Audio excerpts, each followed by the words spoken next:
নড়াইল জেলার তানবীর ফিলিং স্টেশনের ম্যানেজার নাহিদ সরকারকে ট্রাক চাপা দিয়ে হত্যাকারী ঘাতক ড্রাইভার সুজাত আলীকে যশোরের বাগারপাড়া হতে র্যাব ৬ কর্তৃক গ্রেপ্তার। গোয়েন্দা তথ্য ও তথ্য প্রযুক্তির সহায়তায় আসামির অবস্থান শনাক্ত করা সম্ভব হয়েছে। অভিযানের সময় নড়াইল জেলার তানবীর ফিলিং স্টেশনের ম্যানেজার নাহিদ সরকারকে ট্রাক চাপা দিয়ে হত্যাকারী ঘাতক ড্রাইভার সুজাত আলীকে র্যাব ৬ গ্রেপ্তার করে। প্রাথমিক জিজ্ঞাসাবাদে অভিযুক্ত ব্যক্তি ভিকটিমকে ট্রাক চাপা দিয়ে হত্যার দায় স্বীকার করে। আমার হাজবেন্ডের বিজনেসে আমি বাচ্চা খাইতে বয়ে গেছে। আমি বিচার চাই, সুস্থ বিচার চাই। আমি কেন তারা নির্দোষ মানুষ কেন হত্যা করলো?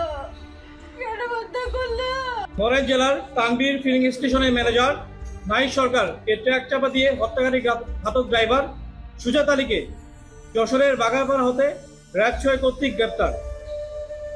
এরই ধারাবাহিকতায় 29 মার্চ 2006 বিকাল 16:35 ঘটিকায় র্যাব ৬ CPC 3 যশোর ক্যাম্পের একটি চৌকস আভিযানিক দল গোপন সংবাদের ভিত্তিতে যশোর জেলার বাগারপাড়া থানার কিসমত মাহমুদপুর এলাকায় অভিযান পরিচালনা করে। অভিযানের সময় নড়াইল জেলার তানবীর ফিলিং স্টেশনের ম্যানেজার নাহিদ সরকারকে ট্রাক চাপা দিয়ে হত্যাকারী ঘাতক ড্রাইভার সুজাত আলীকে র্যাব ৬ গ্রেপ্তার করে।